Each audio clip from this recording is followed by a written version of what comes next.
Salve, salve, meus amigos do Café Cultural aqui da Rádio Mega Brasil. Tudo bem com vocês? Tenho plena certeza que sim. Mais uma vez estamos aqui abrindo nossas câmeras, abrindo microfones para bater um papo.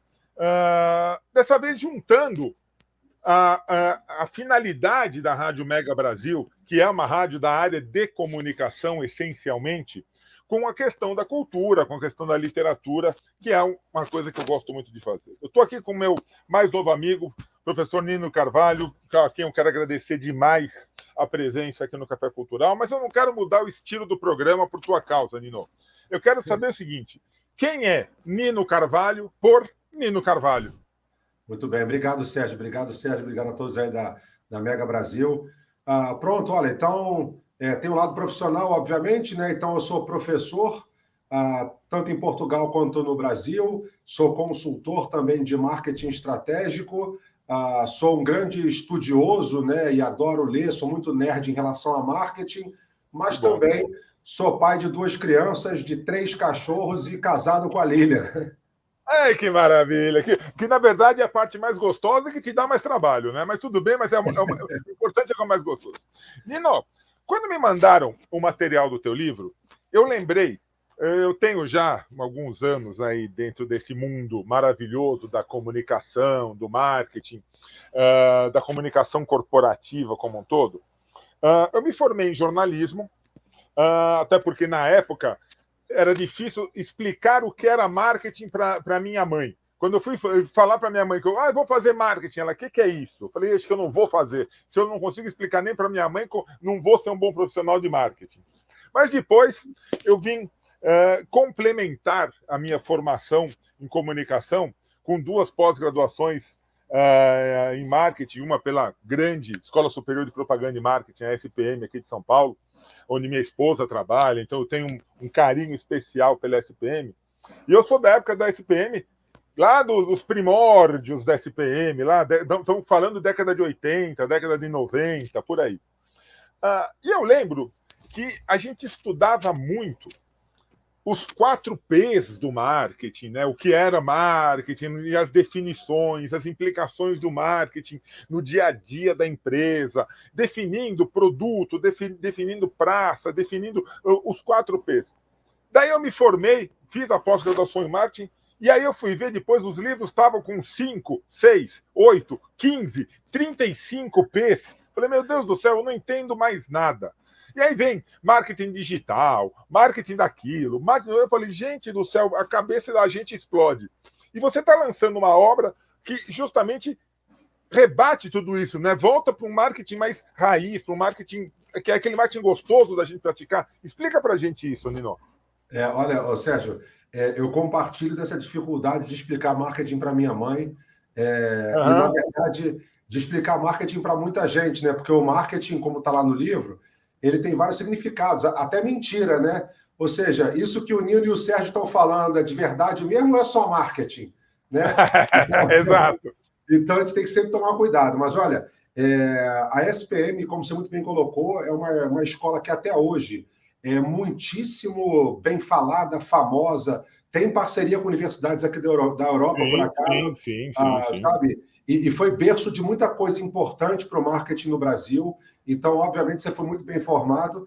E, de fato, né, essa brincadeira dos P's, ela volta e meia suscita uma série de questões. E, sim, há de fato algumas críticas, principalmente porque, em geral, entende-se que os 4 P's eles tomam como ponto de partida a ótica da empresa. E deveria se olhar a ótica do cliente. Né? Só que eu acho que isso é uma maneira de se enxergar os 4 P's. Eu sempre enxergo por meio do cliente. Né? Então, os 4 P's eles continuam, na minha opinião, valendo. Não tem nenhuma empresa que você imaginar que não trabalha pensando em produto, preço, distribuição, né, ou praça, e a comunicação à venda. Né?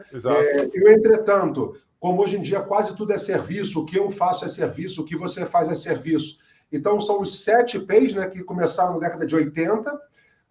E aí sim, há propostas novas, de fato, mas nem o próprio Kotler, que certamente é o grande pai do marketing moderno, Kotler já tentou propor novos P's em edições passadas do livro Administração de Marketing, e na edição mais recente, que em português é de 2021 ou 2019, Ele também propõe outros 4, né? Então seria 4 mais 4, mas isso é muito lá o Kotler tentando trazer novidade. A academia continua tratando dos 4 e 7 P's, e na prática, nas empresas, elas também não conseguem fugir muito disso. Então, apesar de críticas, eu acho que é muito útil para a gente poder gerenciar o marketing na empresa.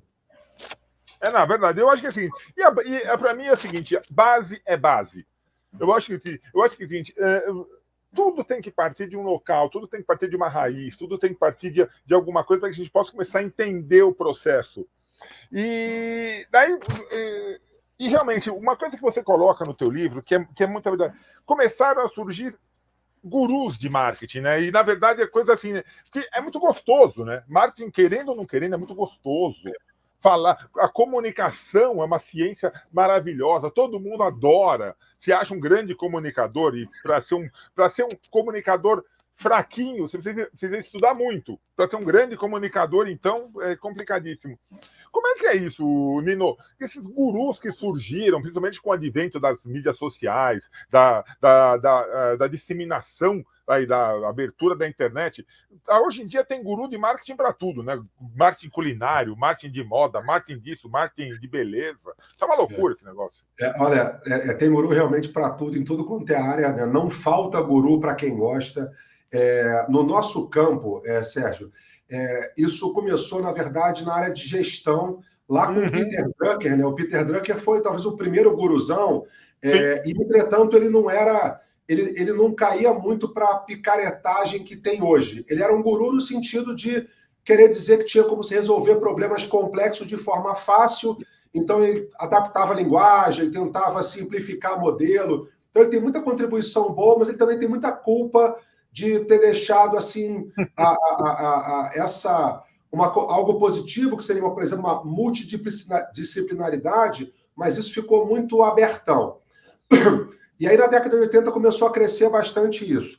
Quando surgiu a internet, que aí todo mundo consegue falar, ouvir, se comunicar muito sem filtro, etc., o próprio Humberto Eco, né, é uma das epígrafes do meu livro, Humberto Eco falava que as redes sociais são maravilhosas, só que elas deram voz para um monte de imbecil, nas palavras dele, que antes não conseguiam, né, passar ali de uma discussão na mesa de bar, e agora falam para o mundo inteiro ouvir. Então, talvez o grande problema dos gurus mais modernos do digital é que, acho que muito por influência de agência de publicidade, que tem um papel muito negativo ao longo da história do marketing, esses gurus eles foram buscar algumas coisas há 100, 120, quase 100 anos atrás, requentaram e trouxeram como novidade. Então, isso por si só já é um problema, né? Porque é muito importante a gente se entender dentro da mesma área. E para piorar, dentro do Brasil especificamente, é aquela coisa de as pessoas muito desesperadas, muito preocupadas, querendo sair ali de uma situação difícil, e aí aparece alguém dizendo, olha, eu também consigo te ajudar, porque eu também estava passando dificuldade, hoje eu tenho uma casa, uma Ferrari, fazendo coisinha aqui na internet. Então, isso acaba, depreciando o nosso mercado e nivelando por baixo. Então, eu uso uma coisa que o editor, em certo ponto, achou talvez forte no livro, mas eu mantive, ele concordou, né, que era, eu acho que a gente tem que combater os gurus, sabe? Eu acho que é um mal que a gente tem que combater conscientemente, porque isso é muito ruim para quem trabalha bem e vai depreciar o seu trabalho, você começa a cobrar menos, perder vaga, etc, etc. Então, é algo que realmente cresce vertiginosamente, porque o guru ele tem uma qualidade que é saber embalar muito bem o que ele fala. Então, tudo é muito bonito, tudo é muito aparentemente fácil, sedutor. É um canto de sereia, né? E aí a gente mergulha lá no mar e pronto, se afoga. Nino, você consegue fazer uma diferenciação? Porque ninguém aqui está criticando a consultoria de marketing. Muito pelo contrário. Eu acho que a tua obra e o que nós estamos colocando aqui é uma valorização para os consultores sérios, para os consultores profissionais. E eu acho que uma consultoria de marketing, quando necessária, quando bem brifada, quando bem realizada, fantástico para qualquer tipo de empresa. Que diferenciação que você conseguiria fazer de um consultor e de um guru? Olha, eu acho que o guru ele tem essas características de normalmente não ter qualquer tipo de zelo pela qualidade e solidez do que eles estão falando, Tá. né? Então, não estuda e sai proliferando aquilo, né? E muitas vezes ouvir de um, aí repete e vai proliferando dessa maneira, vai compartilhando dessa forma.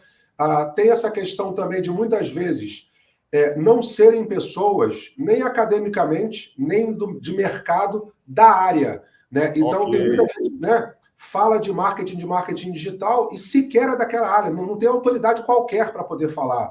E depois a questão de embalar muito bem, né? São características importantes.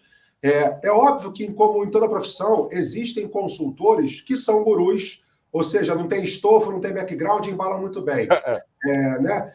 E, entretanto, ironicamente, apesar de haver, às vezes, até lá quase que uma guerra entre o mundo prático e o mundo acadêmico, muitas empresas, quando contratam consultores, esses consultores quase sempre, isso tem pesquisa que mostra isso, são também professores. Então, eu acho que os bons consultores, não precisa ser professor, mas eu acredito muito que tem que conciliar os dois mundos. Tem que ter um background acadêmico ou teórico, né, estudos formais muito firmes e bem embasados, junto com experiência prática, porque o consultor é alguém que obrigatoriamente é externo à empresa, né, e tem essa função de orientar e guiar acerca de algumas coisas, como, por exemplo, o marketing. E para fazer isso, você tem que não só dominar muito bem aquele assunto, em termos práticos e em termos teóricos, como também saber se posicionar de maneira isenta, de maneira muito fria, para poder orientar melhor o cliente.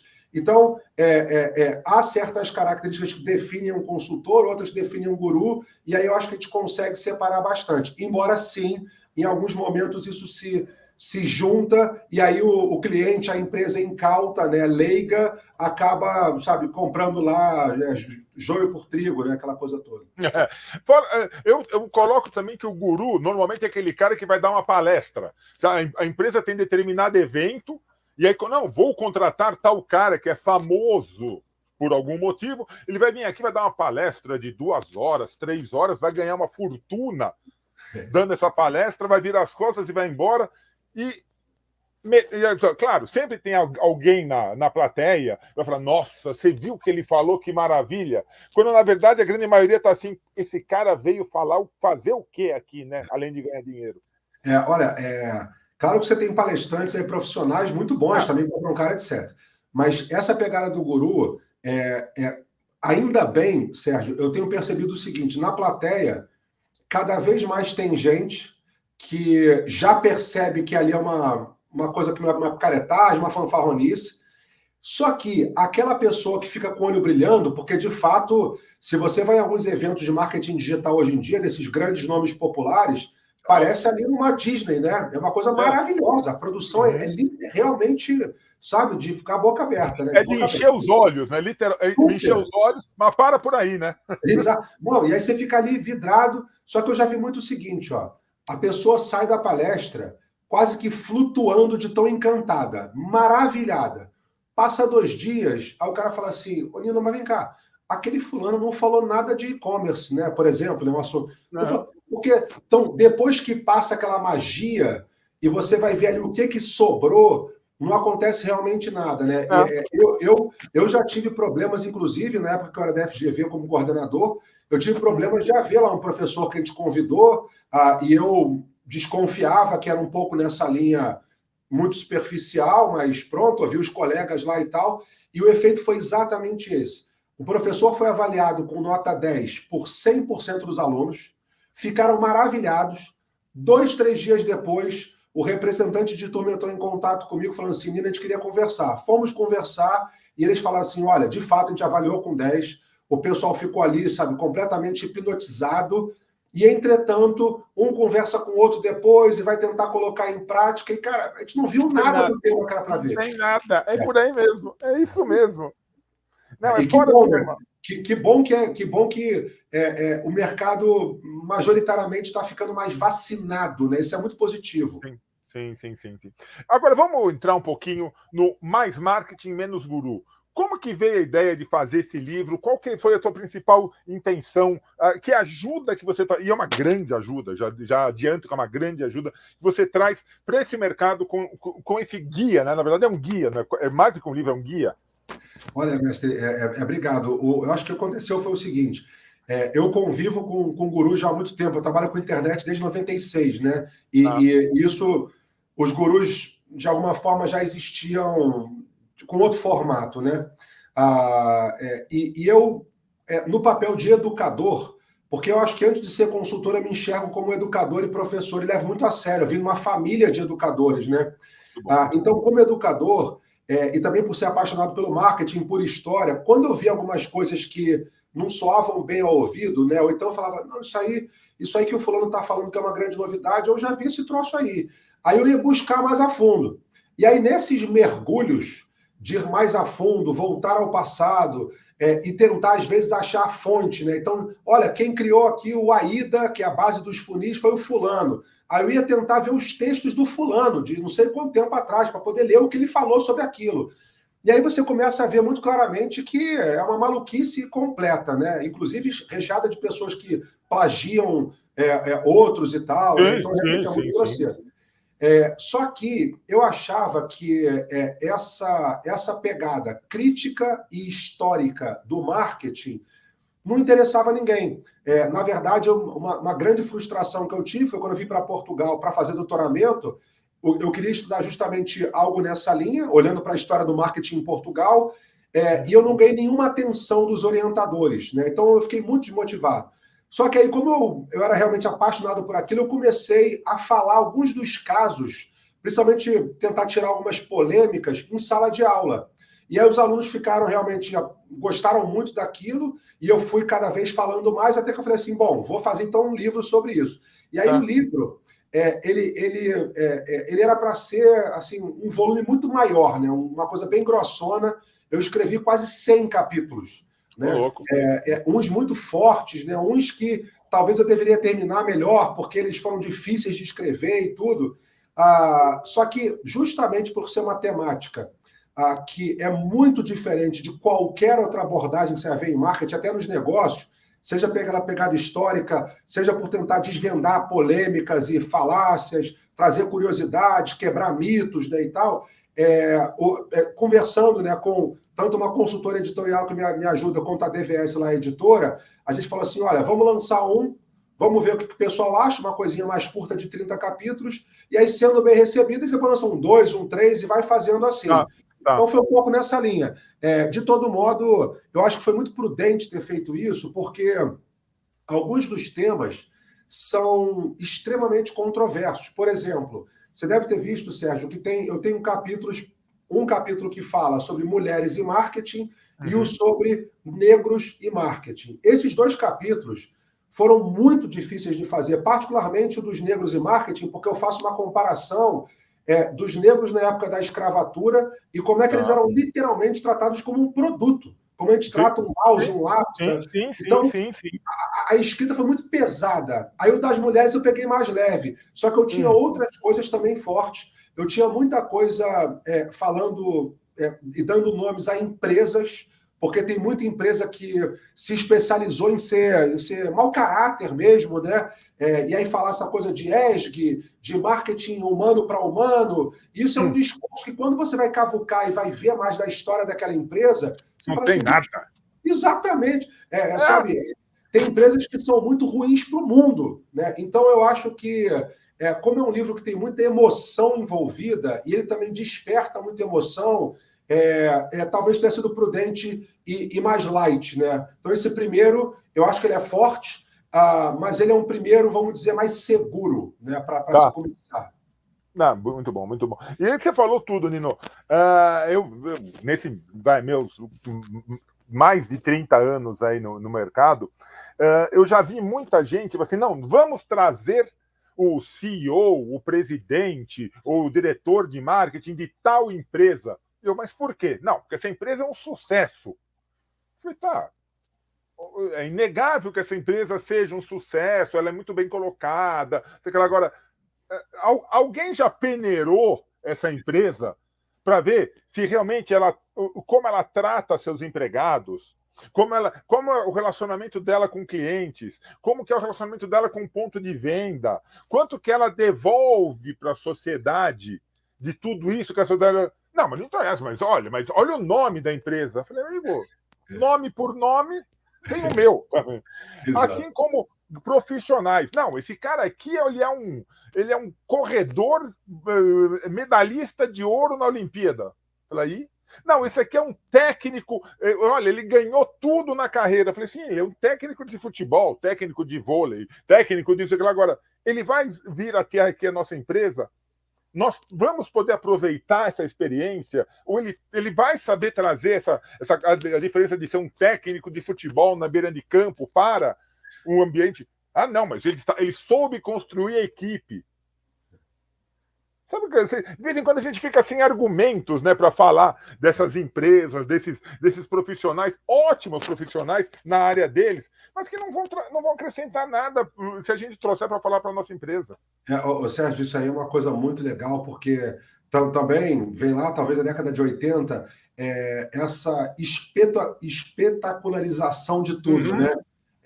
E a internet potenciou isso, né? Então, a coisa dos CEOs popstar, né? Então, aí, lá desde Bill Gates, né? Depois o CEO da Virgin também, que eram, né? Aí agora mais modernos tem o Elon Musk e tal, o Steve Jobs era um pouco assim também e tal, e tantos outros, né? E aí depois profissionais popstar, aí depois o camarada que era um artilheiro também virou agora coach de empresa. Então, isso aí eu acho, cara, que é um reflexo de uma patologia social, para ser honesto com você, né? Eu acho que é uma coisa grave isso. Não que um camarada que é um grande técnico não possa ser um bom gestor numa empresa. Obviamente pode. Não que você não possa ter um CEO que também é um cara famoso, legal. Mas a questão são as prioridades, né, cara? Os valores que a gente está colocando. Então, quando vem essa história de, olha, vamos trazer aqui uma grande empresa, né, vamos trazer aqui um grande executivo. Eu, Nino, sempre acho importante de tentar ir mais a fundo, né? Porque tem empresas como a Disney ou como a Nike que tem grandes cases de sucesso para a gente poder estudar, né? E de repente tentar copiar uma coisa ou outra e tal, mas não podemos esquecer que tem coisas que são quase que tragédias humanitárias, né? Que a mesma empresa comete, né? Como sweatshops, por exemplo, para dar uma ideia mais ou menos recente, né? Então, eu acho importante a gente ter essa noção ainda que existe um momento de você enaltecer uma coisa legal que a empresa fez. Mas não podemos esquecer isso aqui. Com as pessoas também é a mesma coisa, né? A gente tem que saber dosar isso. Só que o pior de tudo é o seguinte, eu acho que a gente está nessa sociedade do espetáculo com aquilo de é muito importante parecer e o ser é menos importante, né? E isso é algo que deturpa valores sociais que vão muito além das relações comerciais de marketing ou empresariais, né? Então, o livro também traz um pouco disso, cara, porque eu acho que quando a gente trabalha com marketing especificamente, a gente tem que ter uma noção do grau de responsabilidade que é trabalhar com marketing.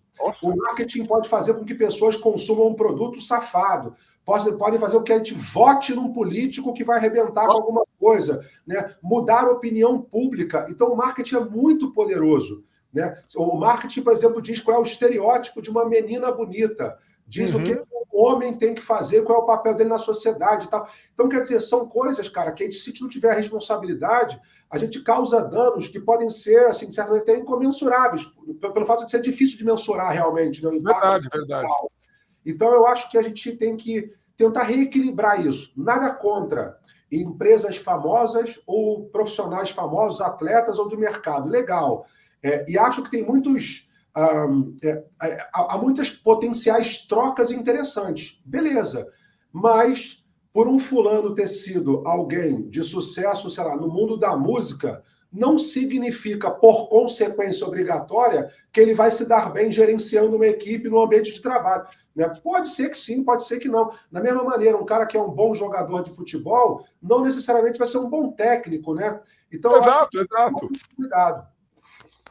Eu acho o seguinte, o cara é um excelente músico, Traz ele para abrir o teu evento, traz ele para encerrar o teu evento, cantar, fazer o que ele sabe fazer bem. Agora, não põe ele. Não, ele vai vir aqui para falar sobre relacionamentos interpessoais dentro do processo financeiro. Aí você olha e fala, meu Deus, o cara está devendo até a alma. Vai vir falar com você.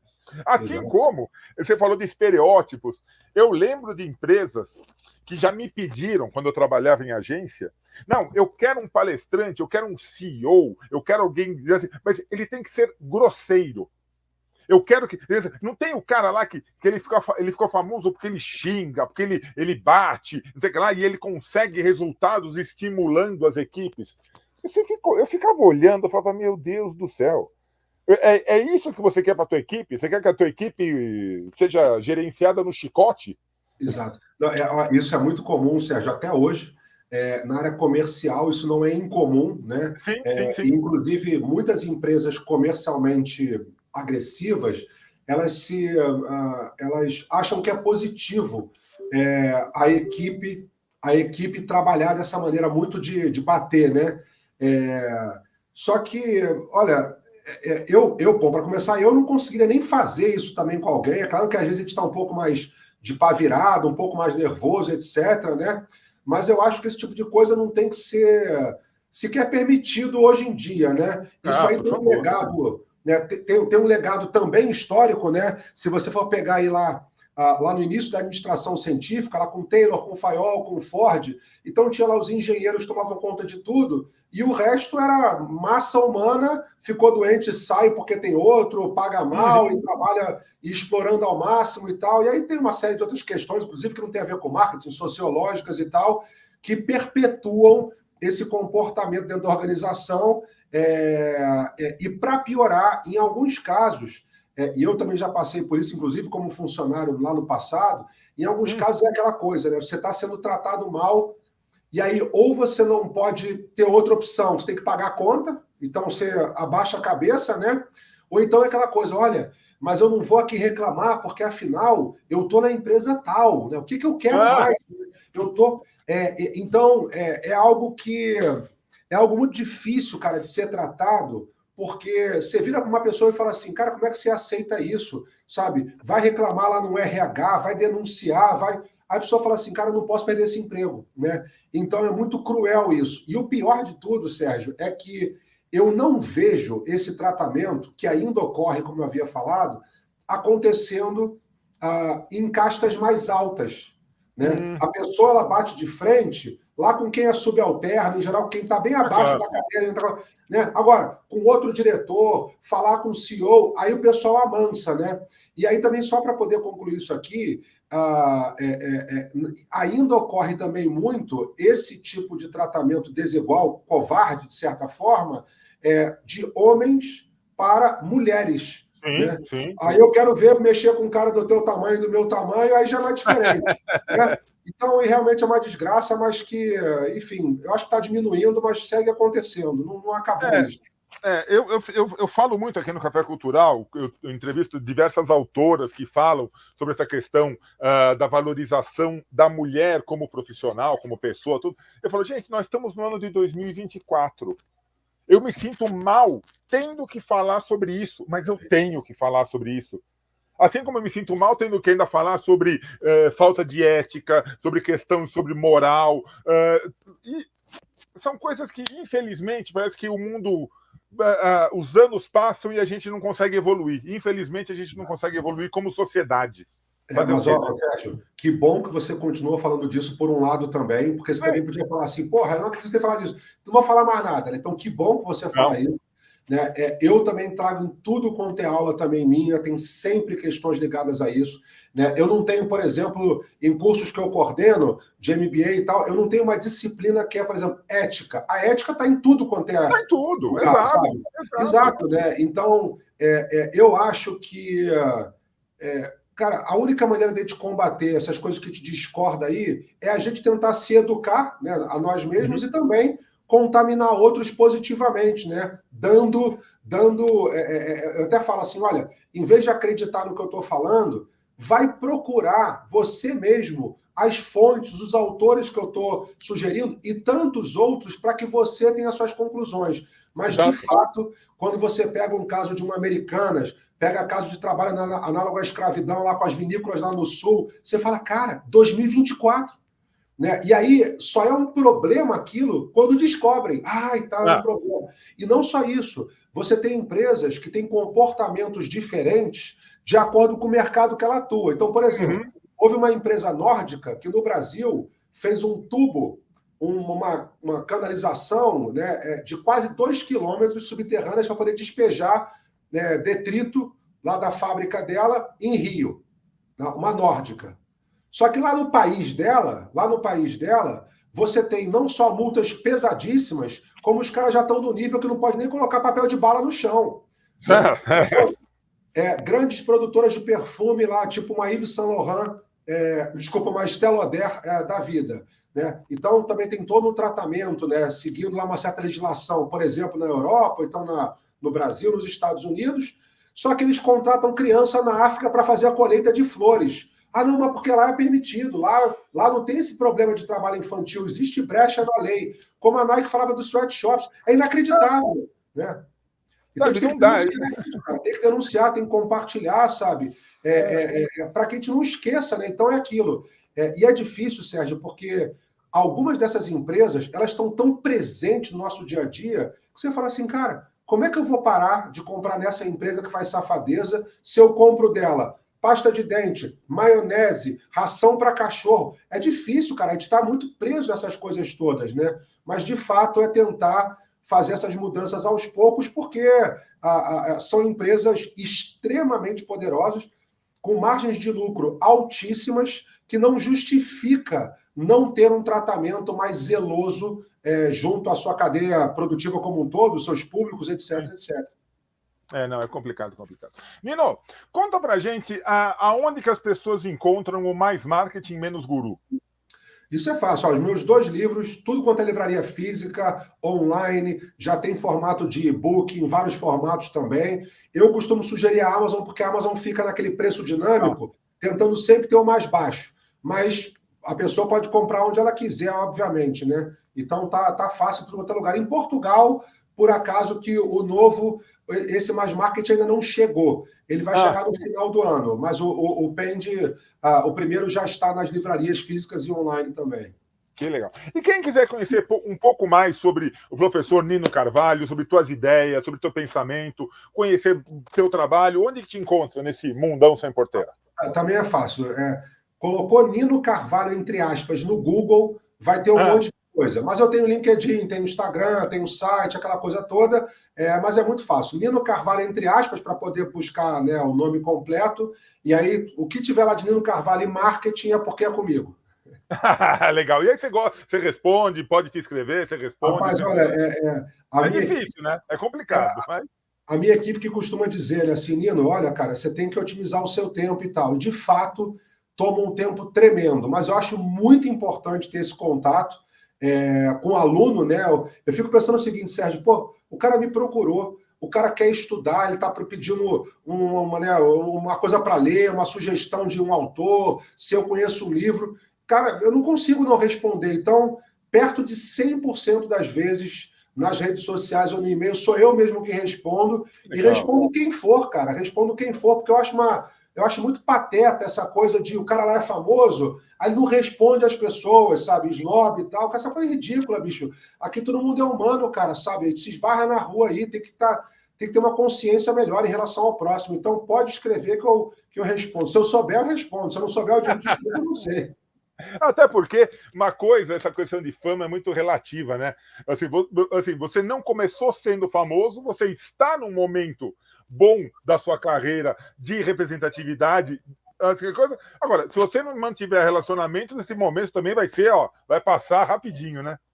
E outra, né? Eu também acho que tem que ver o que a pessoa, ela meio que objetiva da vida, né, cara?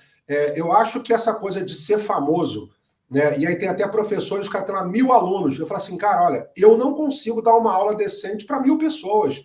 Então, na minha turma, né? Tem no máximo 30 ou 40, né? Para poder dar atenção. Então, acho que a questão da fama, cara, que eu não acho que eu sou famoso, certamente não sou, né? Mas eu acho que mexe muito com muita gente, né? E faz a pessoa esquecer, às vezes até, como que ela chegou lá. Porque tem pessoa, né, que vai construindo, então, isso em qualquer meio, né? No entretenimento, no esporte. Então, eu preferia passar minha vida mais ou menos como eu estou hoje, que tem lá um grupo de alunos, de colegas, e de professores, de pessoas no mercado, que sabem quem o Nino é, respeitam, gostam de ler as coisas que eu escrevo, ver vídeo meu, porque eu acho que essa coisa da fama, ela maltrata muito o emocional e psicológico, Nem fala, nem fala. É isso aí. Nino, um grande abraço. Eu quero agradecer demais as tuas ideias, esse teu tempo que você passou aqui com a gente. Tendo novidades, tendo tempinho para voltar a conversar aqui no Café Cultural, por favor, venha tomar um café com a gente. Muito obrigado mesmo. Sérgio, muito obrigado a você, ao Mega Brasil, que eu obviamente conheço já há bastante tempo, né? Então foi um prazer tremendo. Para mim, de fato, um orgulho por saber não só quem você é, como também Mega Brasil e o Café Cultural. Então, para mim, é uma oportunidade tremenda. Agradeço muito e estou sempre à disposição. Muito obrigado. E a você que assistiu mais esse Café Cultural, meu grande abraço. A gente volta logo, logo com mais um bate-papo, tenho certeza, tão gostoso como esse. Nino, abraço, obrigado, irmão. Até mais.